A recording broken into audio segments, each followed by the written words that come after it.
Hello everybody and welcome to Adobe Live. My name is Flynn. We'd like to begin by acknowledging the traditional owners of the land in which we meet today, and we would also like to pay our respects to elders past, present and emerging. We're here in part two with Tina Victoria Afshar. Tina, how you going? I'm good. Happy to hang out with you again. We had so much fun on Tuesday and yeah, we're here for round two.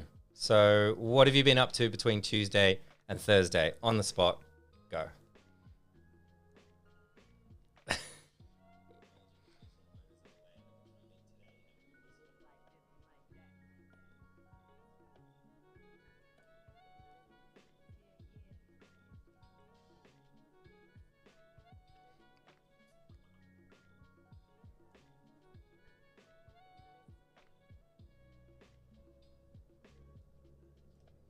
Oh. Sorry, there's just one audio issue that I've got to sort out really quick. Sorry about that.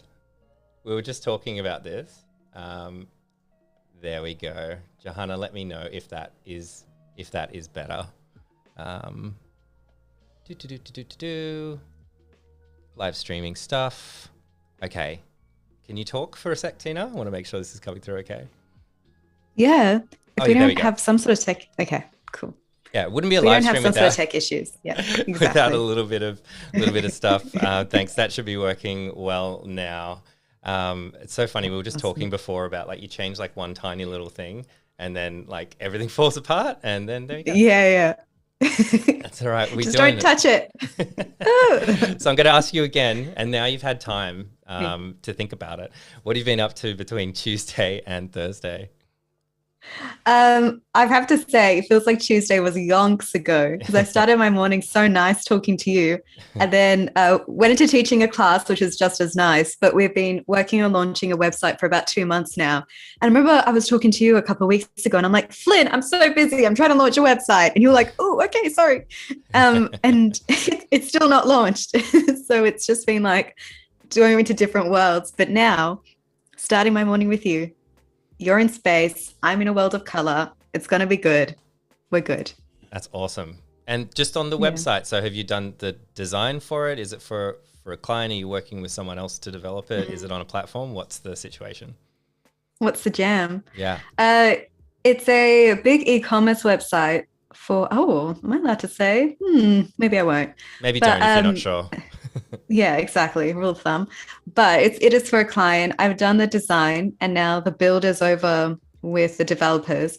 But it's one of those relationships where it's so collaborative. Like the client is involved every step of the way. We've all on the same WhatsApp chat. And you know when you're just about to launch a website and like you're looking at mobile and you're looking at desktop and you're like, wait, what's going on with mobile? Why did that change? And why did that affect desktop? And it's just like panic. That's been the last 2 weeks. Yeah. So it's almost ready. I think it's launching, hopefully fingers crossed this week. Oh, cool. E-commerce website. Yeah, that's like a whole nother thing. Whole jam. Well, that's cool. I mean, that kind of like is a nice kind of segue into like a lot of stuff that we've been talking about where like, I think Jack of all trades doesn't give it like enough credit because it sounds like you're not good at anything. But like, I feel like as designers, like it's important these days to be able to do lots of different things. You know, we've got you on as motion, but I've seen like wonderful illustration work from you, like graphic design, like type, and now like a website as well. So yeah, such a wide breadth of things that you do, which is pretty cool. Do you think that's what like designers need to be doing these days? I don't want to speak on behalf of any other designers, but I do feel that if we're living in 2021 and everything is online, you kind of can't be a designer that is limited to one area. I feel like if you're going to be designing, you have to think about the website anyway. You have to think about how the logo moves because irregardless, the client is going to be asking for it at some point or other. So it's kind of good if you're the one designing the brand identity that you can also think about how it works in motion and web. But also it's just a bit more interesting, isn't it? When you can spend like 1 week doing one thing and then do another thing. Like, gosh, imagine if you were just illustrating your, sorry, I shouldn't swear. So many things just happened. I'm sure if that's that person's passion and they want to be illustrating, that's awesome. It just depends on the type of person you are. I think you and I, Flynn, we're like puppies. We just want to try different things all the time. That's we true. get distracted easily. So that makes us happy. And it's just all about, what creatively fulfills you. Yeah. Woo! We got through it. We got through it. We even did like a practice run. Yeah, we did it. That's great. So maybe we could do a quick recap on what we did on Tuesday. We're doing these fantastic gradient mesh animations. Let's jump into there. Cool. So we're just having a look at your desktop now. So this is so calming and relaxing. Isn't it? Goes with the music, goes with your background. It's all very like airy and nice. But yeah, we did this on Tuesday, which is great. I've seen a couple of friends have sent me their versions of it, which is really, really awesome. Anybody watching, if you do want to create your own mesh, I believe that there is a link somewhere that Flynn has. And if you do make your own gradient, please send it to us because we love to see. We just want to be relaxed by your color meshes. Yeah, it was super cool. Shout out to Adam Flannery, who I haven't seen in a very long time. I didn't realize I thought you redid another one. Tina shared it on her Instagram, but Adam Flannery did a really cool version of this, which is super nice. It's nice when you find a friend or a buddy or someone that's been checking it out and then had a bit of a play around. It's super cool. And so what is in store today? So we've got the title of text mesh animation. Yes. Today. That's what we've gone with. So what does that mean?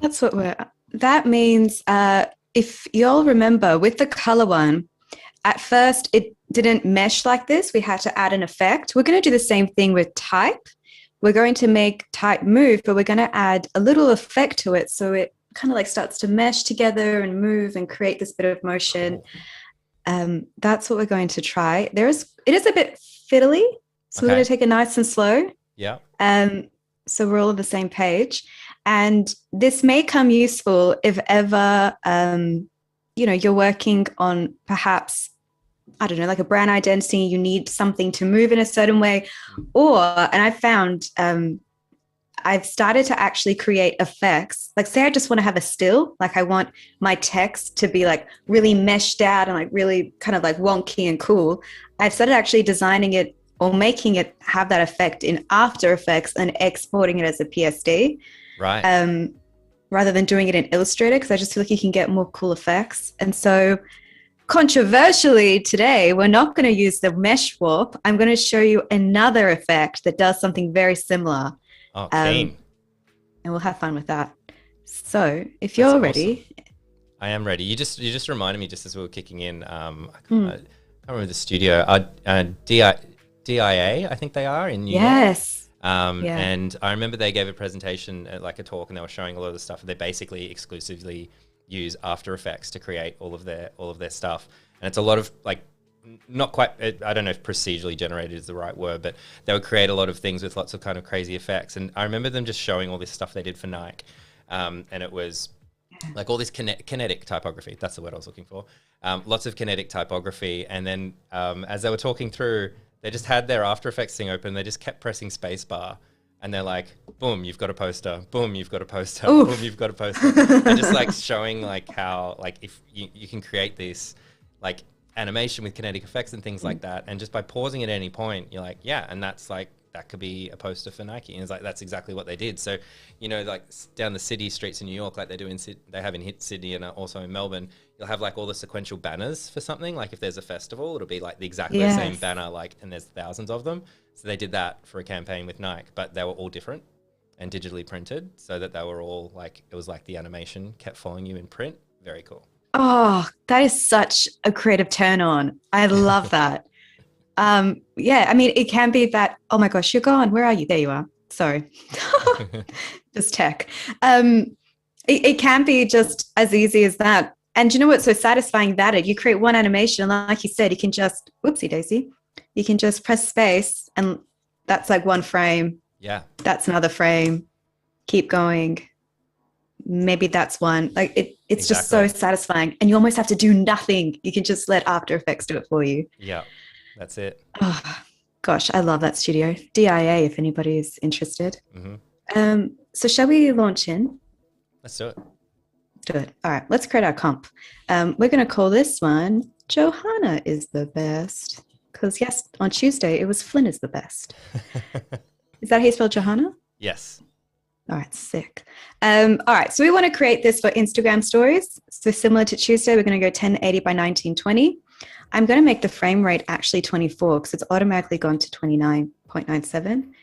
That happens sometimes if you want it to, but I tend to like it to be 24. It's my favorite frame rate. Cool. I don't know if you've got a favorite frame rate, Flynn. I think everything with video I do is the 29.65 whatever frame rate. I don't know why. Oh. It's what YouTube does, I think, here. So that's what I do for everything. I see. Yeah. Before I forget, we actually want to change how long we want our duration to be. We want it to be, and again, very precise. It's almost like we're doing surgery. We want it to be 6 minutes by 15 seconds. Okay. And you'll see why in a sec.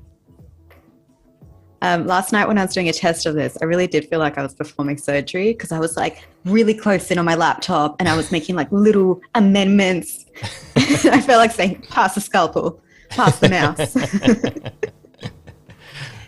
Very serious work. All right, first thing we're going to start off with, we want to make a background. Now for yonks, I used to make my backgrounds by just going into the rectangle tool and creating a shape over my frame. You can actually do another way. You can right click on this little section here. I don't know what it's called. We'll call it the gray section. And then go into new and solid, and that creates a solid shape. And you can actually tell it how big you want the solid shape to be. So I want it to fit my entire frame. So I'm happy that it's gone with 1080 by 1920.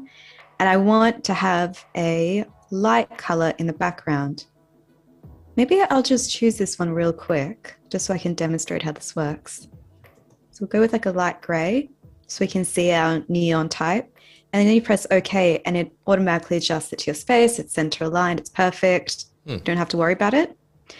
So now that that's done, it also like tells you what color you've chosen, which I always like. I have to choose like really obscure colors and see what colors After Effects names it. Sometimes it's like dark azure and I'm like, ooh, fancy. All right, enough of that. Now we actually want to write our word. So if we go back to our test, the first word that we start off with is just mesh, and that's going to help us the whole way through. So in this, I'm just going to open up text and write the words mesh, but I want to make it nice and big. So do you have a typeface preference? Oh, I don't. Should we ask chat? Yes, please. All right. Give us a typeface, ladies and gentlemen. We'll go with the first one that we see due to time. Oh, yeah. Yes. Let me know how I'm going with time as well. I shall. So 45 minutes left. It goes quick. Okay. Yeah, I don't know. I'm partial to Calibri, but like as a body copy, like I quite like it. Like I know it's just like out of the box. Calibri. What did I used to use Calibri all the time? I used to use Avenir for pretty much everything. Oh, how good is Avenir? It's really good. It's just solid, right? You can just go, yeah, that'll work. Froth on it. Well, while we're waiting for a typeface, should we go with a color? Yes. Should we go with pink? Okay. Love pink. How's chat going? Do we have any? We've got a Warnock Bold. Don't know that one. Warnock. Oh, what? I do have it. That was unexpected. I wonder how this is going to look. I've never done this with a serif before. With a serif. Well. Well, let's try it out. We're not one to say no. I hope this is the typeface they were talking about. Yep, that's it. That's it. Awesome. Okay, so we've got our words mesh. It's center aligned. It's got a fill. It's pink. Now what we want to do is just duplicate it. So we've got a safety, and I'm just going to turn off the safety or the original for now and make our new one yellow so I know the difference. Then we're going to try this fun thing called Text Exploder. I don't know if you've used this script before, but what I essentially want to recreate each letter moving up at its own speed and moving up separately is I need to separate each letter of the word into its own layer. but I don't want to make shapes out of the letters because there is a very easy way in After Effects to separate letters of a word and just mask them immediately into shapes or outline them into shapes. I want to keep them as live text. So there's this great script you can use called, and I need to find it. Where'd you go? Sorry. It's called Type Exploder. That's what my kid says all the time. Where'd you go? Where'd you go? Where'd you go? Where'd you go? Hang on. Oh, this is going to be fun. Me trying to find Type Exploder when she's left me. Anyway, it's a script you can download online. You can get a trial. The trial is free and you can use it, I think, once. Sorry, I know this is super annoying, but I think I just need to upload again. Let's just install it. We'll work together. Great. Awesome. Always good when that works. Has it worked? I think I have to close and open it again. Okay, go for it. Yeah. All right, that's I'll okay. check in with chat while we're doing that. Yeah, Type Exploder, right? So fun fact about that font, Warnock is one of the founders of Adobe. Thanks, Festus, for telling me something that I probably should have known. That's awesome. We've come up crazy. Am I still here? Yeah, if you could share your screen, continue sharing your screen because everything's kind of gone crazy. Oh, there we go. We're That's back? better. We're back. All right. You can see my notes on the side here. That's okay. That's cool. That's cool. Do you know why this happened, Flynn? Because that stupid migrate thing that we were talking about earlier. Oh, right. Yep. There we go. Okay. So Type Exploder, she is here. Nice. Gosh, gave me a heart attack, Type Exploder. Oh my God, what is happening? Okay.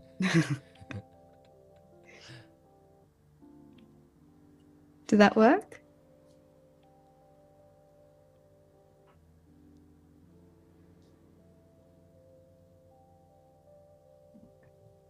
I'm not sure. Requires access to write files. Go to script.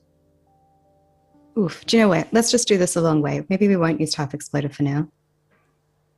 Oh, here we go. This is what I needed to do. Okay. Allow the script. Yeah. Okay. Yeah. That makes sense. Nice one. Oh, phew.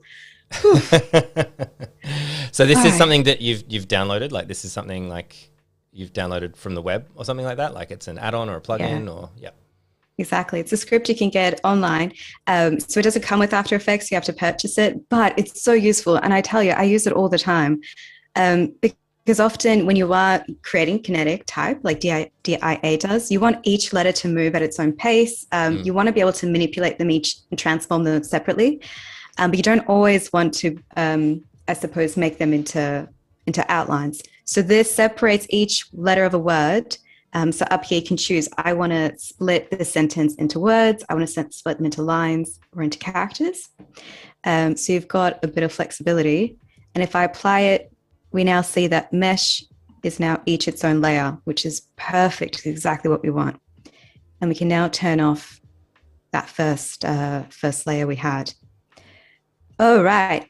So now we've got our word mesh, and she's looking nice and lovely, and she's on her in separate layers.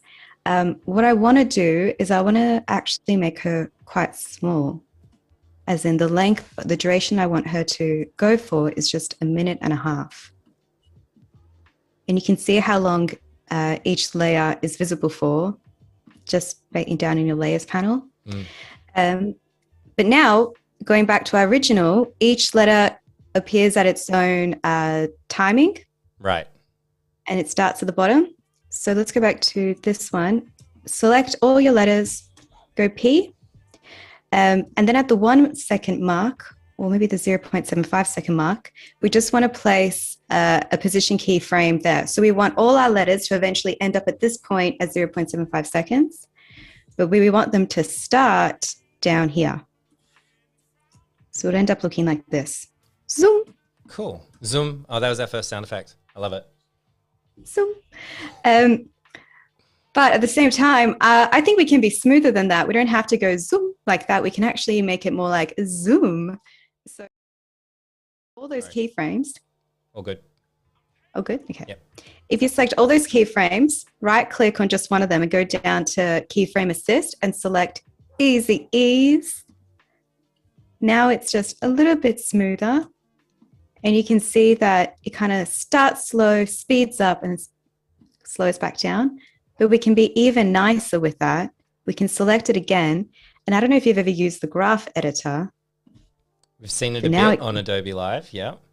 Yeah. Gets a bit hectic. I love it when it gets into this mode because then you really feel like you're doing something special. So if you're in this, I just want to get, this is what happens, Flynn, when you're on live and you're like, where did all my settings go? I just want it to be a bit smoother than this. Sorry, friends, just bear with me. That's cool. We'll work it out. We'll work it out together. Nicola in chat saying, love the sound effect.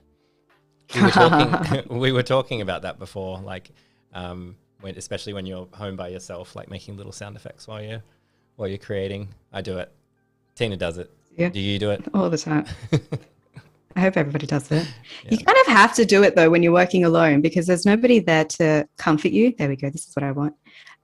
Not comfort you, but there's just nobody there to kind of like banter with or to laugh with. So you've got to be that person for yourself.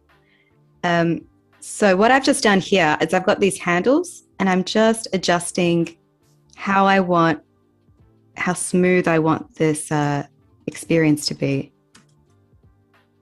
Ooh, let's try a little bit less. There we go. So it was a tiny change, but it does kind of like adjust how smooth your experience is. And you can see it's now playing with the X and Y positions. Let's close that because we don't need that anymore. But now we want to separate our layers out. So we've got, we're going to start with M first. We want M to appear. Woo! So select all your letters again, click P for position so you can see where keyframes start. And then down here to see your frame levels, just extend that out. So we're now looking at 0.4 frames at a time. Mm-hmm. And we'll allow for, what did I do here? M appears first. So M appears first, then E, and then S, and then H, and then they'll all end at this 1.5 point mark. Right. So that makes sense. So you want to stagger it at the start so they all take turns, but then you want them all to end at the same spot at the end. That's it. Oh, great. I'm so glad you're here to explain this all for me. So I don't have to think. I just try to dumb it down so that I can understand it. So that's all it is. I just repeat it so that I'm like, cool. What's the short note version? The short note version. Well, you nailed it. That's pretty much it. Okay, so we've got the first little bit and that's looking nice. It's very smooth. But now for the second bit, so we're up to here. Now we want to extend it out. We want our type to turn to an outline and then to expand and repeat out, which is quite fun. So the first thing we want to do is go back to that yellow one, that yellow panel we've got. And I think, what are we doing here? We're outlining it. So just duplicate her, bring her to the top. Sorry, I'm adding genders to all of my layers, but I've got to humanize them. And then we don't want her to sit on top of, if I turn it on, we don't want it to sit on top of these other layers. We actually just want it to start at 1.5 seconds. So we'd see all these move up and then we'd get to this layer. But we also want it to be an outline. So if you right click on that layer, go into create shapes from text, then it will outline the text, which is great because I want to actually now turn on the strokes, which we can see up here. So let's turn off the fill. We'll copy that color, but we'll turn off the fill. Then we'll go into strokes. We'll add that color back in and then delete this layer. And now, bam. It Cool. goes brrrr, bam. Nice. But maybe we'll just make that stroke a little bit thicker so it's just a bit more noticeable. So brrrr, bam. I'm gonna be doing that all day. You? Brrrr, with your new mic as well, so it's going to sound extra spicy. Yeah. Beautiful. But now we wanted to expand out, and you may be asking, Tina, but you haven't expanded it out. How do you do that? Well, let me show you. You go up to your effects and presets panel, you type in repetile or repeat tile. I like to just call it repetile because it sounds nice. And what this effect does is that it will repeat in increments whatever object is in the layer you've given this effect to. So if we, like at this, maybe, hang on, let me just bring it back down. So we're working with halves again. It's very mathematical. I told you, it's like surgery. All right, let's go to this point. If we go down to our effects here, open up repeat tile, you know how it says expand right, left, down, up? Just select all of them holding down shift and add a keyframe. And then at the 2-second mark, and you can choose to have your own timings. These are timings I'm going with. At the 2-second mark, choose expand right and add 500. See, it's kind of like expanded on that side. Oh, yeah. On left, choose 500. Now it's expanded there. Now it gets fun. Go to expand down, type in 1,000. Bam. And then up 1,000. Bam. Cool. So now it looks a bit like this. Zip. Zoop. We've got to remember. Bam. Zoop. So that's looking great. That's awesome. We're really happy with that. Let's move to the 4-second mark because we want this effect to stay with us for a little bit longer. So let's select the last keyframes we created so that After Effects knows in between now and then, don't add any more keyframes. Let's leave it as it is. So you can just copy them, move your frame indicator to this point and paste. So now for this whole duration, we'll have this effect. But then I want to return back to just one old mesh. I don't want it to be expanded anymore. So maybe at this mark, I'll bring it back down. So it looks like bam, Bam. Zoop, and then back down. So that's kind of nice. That's kind of what we've got going on here. If we go back to the original, we go bam, zoop, and then back down. But you're probably thinking, hang on, Tina, what's going on here? How do you get that little schmazzle happening? Yeah, so this is schmazzle, official Adobe After Effects word for sure. Yeah. This is like very lava lamp-esque. We're getting like super lava lampy. Aren't we? I feel like that's the theme between both of them. Secretly want to be in the 80s with the lava lamps. Sick. All right, well, we're here. And we're going to now apply that little Shazam that we were talking about a little while ago. All right, let's keep that layer there. She's fine there, but we're also just going to stop it here. There we go. Now let's go back to our yellow, which is our safety or our on the side. And we're going to actually right-click on that layer and go create shapes from text. Beautiful. Now we've got outlines again. Let's bring it to the top. This is where it gets a bit finicky and feels like we're performing surgery. So if everybody could just like stretch a little bit, ready, like hands are ready for this. Getting ready. Okay. I got to tell you as well, Steve in chat saying, Tina, you should record these and have your own sound effects library. Can you imagine if it's like an alarm clock when you wake up? Zoom, bam. Yeah, zoom, zam. I love this jam. Totally. Flynn, you rhymed. We did it. You did it. We beatboxed. Nicolto in chat said she'd use them, or they would use them. Yeah. It will be really funny to like map your own sound effects to just keyboard shortcuts. Like every time you copy and paste, you're just like Oh, that was a good one. Oh, that was nice. We digress. We digress. do we want this to be the rest of the session? Because we could do it. Yeah.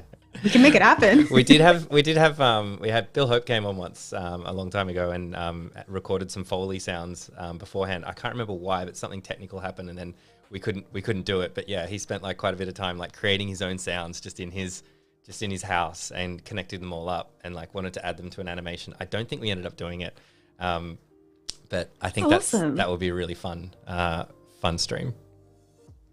Mate, if ever you need a day to fill, let's do it. Let's do it. Let's do it. I reckon Stephen and Cole would be joining that one if they're into it. All right, my friends, we're ready to perform some After Effects surgery. What we want to do, so everybody's on the same page, we want to actually now start to manipulate our letters and drag them in different directions to create this mesh. I don't know if that made any sense, but essentially we're just trying to recreate what's happening here. Right. So and once again, I've never done this with a serif before, so I'm very interested to see how it goes. Okay, so when you see your letters under the outline layer, you can select them all and then just drop down on one of the layers because it'll apply it to the rest of the letters. But see how now we've got one M? We want to be working with the one underneath it. This M actually indicates, or E, or whichever letter, actually indicates the letter alone. If you click on the top layer, that's going to be affecting its stroke, its fill, its transform. We don't want to touch those right now. We just want to touch the letter on itself. So now choose the second M, the second E, the second S, and the second H, and push down until you see the path appear. And in your little timeline, if you can go to 4.5 seconds and make a keyframe, a path keyframe, you'll see that it's applied it. Ooh, am I missing a letter? Yes, H. You'll see that all the letters now have a keyframe at 4.5 seconds, which is awesome, which means that whatever we do over here, all the letters will return back to this original state at the end, which is sick. So let's now have some fun, shall we? Let's go into M, just M on its own, and zoom in a little bit. Ah, no, not like that, like this. Okay. All right, cool. And then choose M on its own. And now we just want to, here we go. We want to, not like that. Oh my gosh. Too much fun. Too much fun. Too much surgery. Okay. Turn it down. All right, we've got M.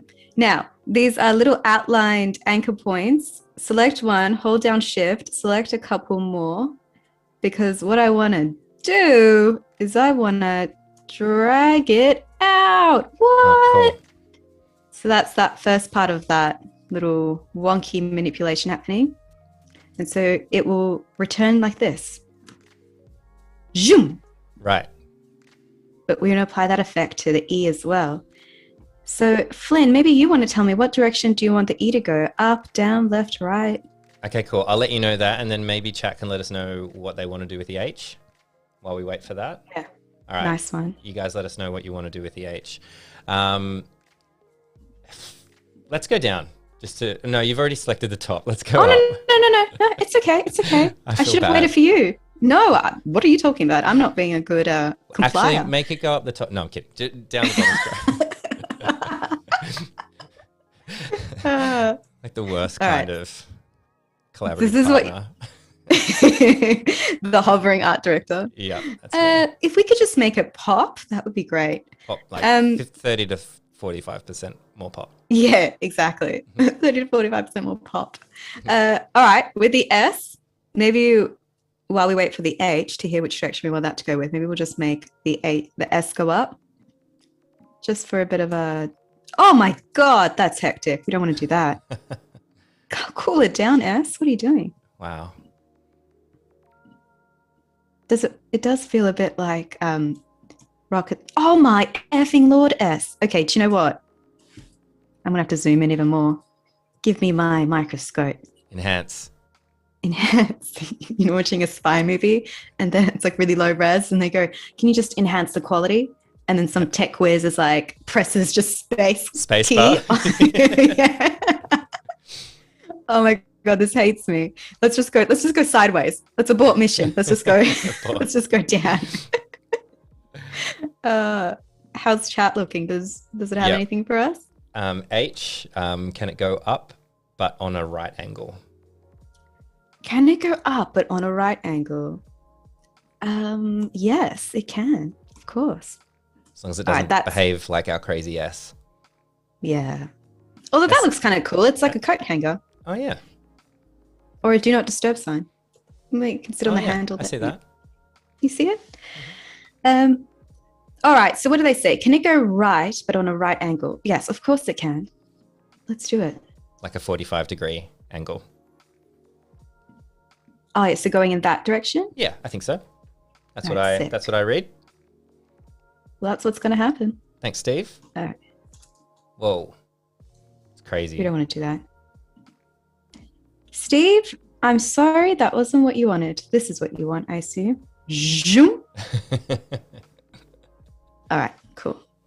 We just want it to be sort of out of frame. So maybe I'll bring it up just slightly. No, we'll leave it there. Okay, so that's looking pretty manic. But zoom. There we go. That's sort of what we want. Now we're almost to that part. We're going to apply the mesh effect because you're probably wondering, Tina, what does it look so different? I'm sorry, we are going to get to that. But you can see here in my notes, I've got lots of steps. Where are we up to now? We have just applied that. Okay, we're going to text explode one more time because we just want to recreate what's happening here so that there's a nice loop, because if it doesn't loop, then it's not real. Right. So at our 5-second mark, we're just going to end that there. I think I said 5-second mark. Yes. Oh, no, 4.25. There we go. Yeah. And then we are going to go back to our friend, the text expander, one more time. Can she apply it to us? Yes, she can. We're going to move the second set of letters up to the top. We're going to give it a different color. We're going to go fuchsia to bring us home because it's like the fuchsia, and then we'll turn those colors on. So you see nothing's changed, but we want everything to change. So we'll go P on our keyboard. We'll place a keyframe here. And then at 5-second mark, we're going to bring it down. So it goes like this. Zoom. Zoom. Like that.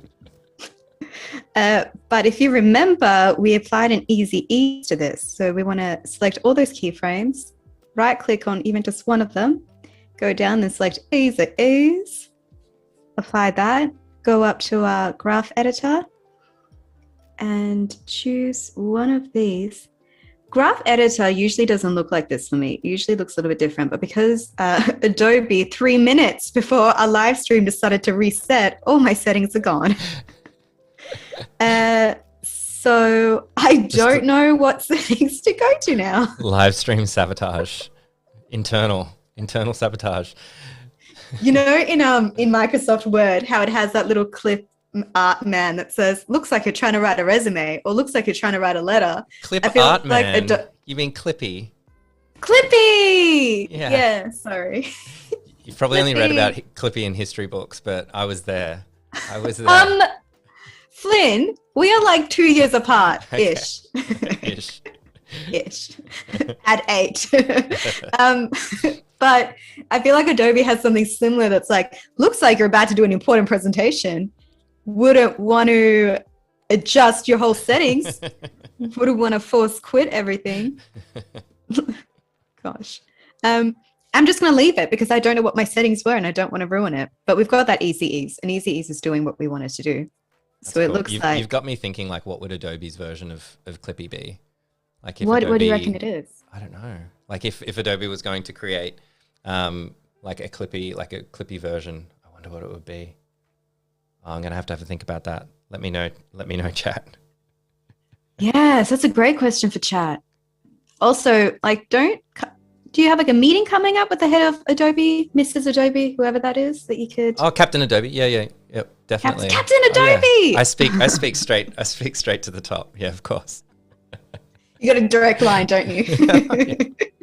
Just have a red rotary phone just on the other side of my desk. I could just pick up and talk to Barry Adobe.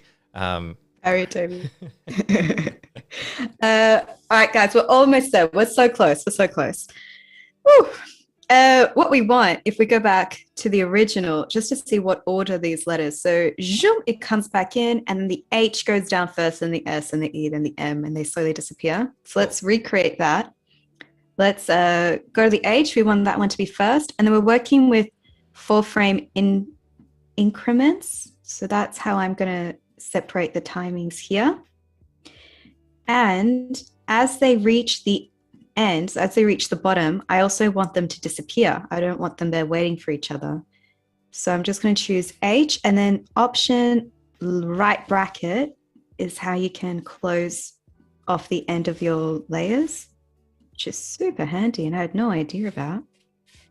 Oh, cool. So just wherever your like timeline Indicators scrubber is, wherever that fellow, that dude, that guy, yeah, dude or dudette, and then you just use that shortcut and it just trims it to that point. That's cool. I didn't know that one. Yeah, it's a huge time Very saver. useful. So let's just see what we've got now. We've got boom, zam. I've forgotten all of them. They've changed. And it's back. It's okay. It's okay. We're freestyling. It's live. It's all good. It can be like just a slightly different version. We asked chat what Adobe's version of Clippy would be, and Steve said PDF-y. PDF-y! That's awesome. That's perfect. I've just PDF-y. Steve, you've got great comments in chat today. Is it Steve, our friend Steve, or is it Steve, new friend Steve? New friend to you, old friend for me, Steve. Oh, nice. Streaming friend Steve. Streaming friend Steve. Okay, so this is what we've got right now. Lovely. Comes in, and it disappears. That's what we want. Awesome. But now we want to add that fun little trick up our sleeves. So we want to go with adjustment layers again. We did this on Tuesday. We're going to do it again today. Just in the space down here, if ever you can't access it, say like your layer panel looks like this, just slide it back up and you've got infinite amount of layer space down here. I don't know what it's called. I just call it the gray space. But right click on it, go to new, and then adjustment layer, and it sits right up the top. Now, go up to your effects panel, type in turbulent displace. What is this? It's something special. We love it. Let me get my settings. Okay. What turbulent does, you can already kind of like see it happening. Zhoo! What? But we actually want her to move. Yeah. So that's an adjustment layer, and we spoke about this a little bit in Tuesday's stream. An adjustment layer works just like it would in Photoshop or something like that. It'll affect everything below it. Is that right? So that's what's happening. You've popped it up the top, and it's creating this effect over everything that we've just created. Super cool. That's it. Oh, great explanations, Flynn. I need you whenever I'm like talking about anything. Zup, yeah. You actually add words. I'm all like, you add it in, and then you're like, hey, that has its own charm too. Oh, that's nice. Calling it charm, you little charmer. All right, enough of that. So, okay, we can see here the adjustments I want to have. I'm being very transparent with my notes, by the way. Thank God I didn't write anything too bad. We want our effect to be turbulent. Yep, she's looking good there. Now we want to add some keyframes. So in our amount, it's automatically 50, and that's the default in After Effects, but we actually want to make it 0 because we want to start off at 0, and we'll add a keyframe there. And then I want to go up until even like 5 seconds. No, actually maybe 4.5 seconds. I want this turbulent effect to just keep growing and growing and growing, getting more and more meshy and wacky.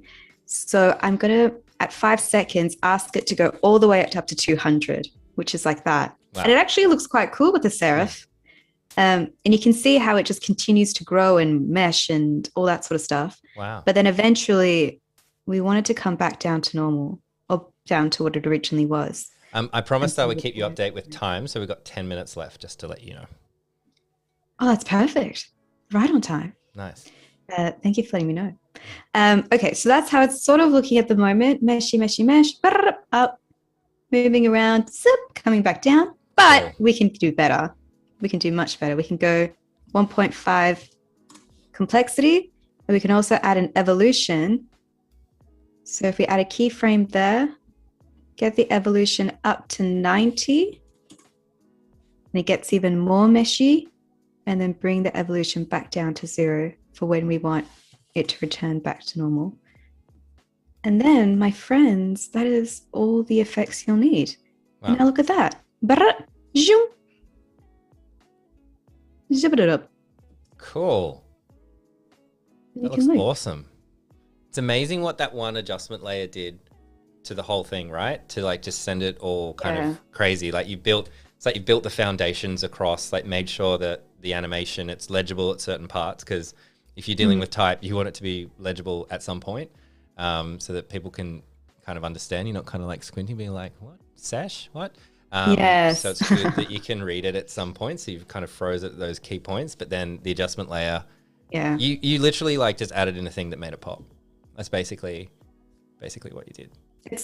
That's don't tell the client that. They'll be like, can you just add an adjustment layer and make it pop? We have to charge you more for more pop, unfortunately. We can do it, but more pop, more what's another word? More bucks. More pop, more bucks. More bucks. But that's it. So it's like you said, all of this is our foundation. All of this is us building the house, and then the top layer is just adding that lick of paint that makes it look amazing. Yeah. Super cool. That's it. So there were two kind of follow-up questions for this. How do you export from here? Like you've set this up for Instagram. Like I guess this is like good for a story. Like obviously you can just export it to video, but how would you go about that? Great question, Flynn. You go right up to composition. Now we spoke about this on Tuesday, whether we go straight to add to render queue or Adobe Media Encoder. A render queue will export as an MOV. Way too big. We don't need it to be that big for Instagram. We could just go Adobe Media Encoder. And because I'm sharing my whole screen, is it coming up? No, it's not. Pop up. Not yet. Sometimes takes a sec. There it is. She does take a sec. Oh, he does take a sec. Stop adding genders. I can't. So then you go into here. It'll pop up in a sec. Did you have another question? Well, I did, but we'll probably need to have a look. So my other follow-up question was just to show us as well how to, if we wanted to export a frame, because we spoke about that a bit. So if we found a spot that we quite liked, and we're like, cool, we want a couple of stills from this as well. Maybe like if this was Instagram, for example, maybe this is the story that you might post. And then maybe you wanted to create a tile that's a static or something like that, or maybe you want to make like a sequential thing. Maybe we could have a look at that as well, and that'll probably take us to time. Perfect. Yeah. Super cool. And if you have any final questions, chat, let us know. We might have time for one question. So if you do, we'll see if we do. See if we have time. But here we are in Media Encoder. I actually find like Media Encoder like really useful. So for those that don't know how to use it, it's really great. It is. I use it a lot. Even with audio, I find if I'm exporting for the podcast, sometimes I just want it to be an MP3. I don't want it to be any other files type. So it's amazing. What I've just done there, I've just clicked on match source, high bitrate, just so I can adjust all the settings. So that matches all the settings that you set up at the beginning, like the frame rate and all that sort of thing. I find that super useful too. So if you've set everything up intentionally from the beginning, you're like, yeah, I've already done this. Just grab that stuff. Nice, exactly. It's just great how they speak to each other. We don't need audio. Sometimes I just turn audio off. And then if you click on the output name, you can tell it where you want it to export it to. So that's a great spot to export it. And then going down here, up here in format, you can choose which format you want it to export to. I normally go to H.264. That exports it as an MP4, and it's nice and it's smooth and it's beautiful. And then if you come down here, now this is something that I need YouTube to explain to me because I don't know the words, but essentially if you've got a one pass, what it does is that it'll render your video once. If you do a two pass, it's high quality because it'll kind of like go through the process of rendering your video twice. So it's great for if you've got like huge animations where people are walking and talking and like audio is involved. It'll just go through it 2 times before it exports just to make sure it's all crisp and clear and perfect. For this, we can just go with a one pass, which is great. And if ever, for example, somebody says to you, I need this video to be underneath 5 megs, and you're like, it's 8. you can adjust these numbers here. And again, I don't really know what they do, but you can adjust them and you can bring the file size down. Excuse me. That's cool. That's actually, that's really clever way to do it. I like that. And then, glad you like it. And then press OK, press the play button, and that will export your vid. Nice and quick. Now, to answer your second question, which is a really great question as well, say I really like the frame I'm on right now. That looks really cool. Would be nice as wrapping paper or something. You go save frame as. Oh no, Flynn. Excuse me, sorry. That's all right. You go into composition, save frame as, and then go file. It will take you into the render queue, and you can export it as a PSD. Now, when you do export it as a PSD, just be wary that you won't have control of every layer like you would normally. It would just export it almost like as a image, but into Photoshop. And see how it says its output is a Photoshop file. You've told it where you want to save it to and the output name, and then you just click render and it does its thing. Ooh, that was loud. So that's how you export frames. I'm so sorry. I'm just having like a coughing attack.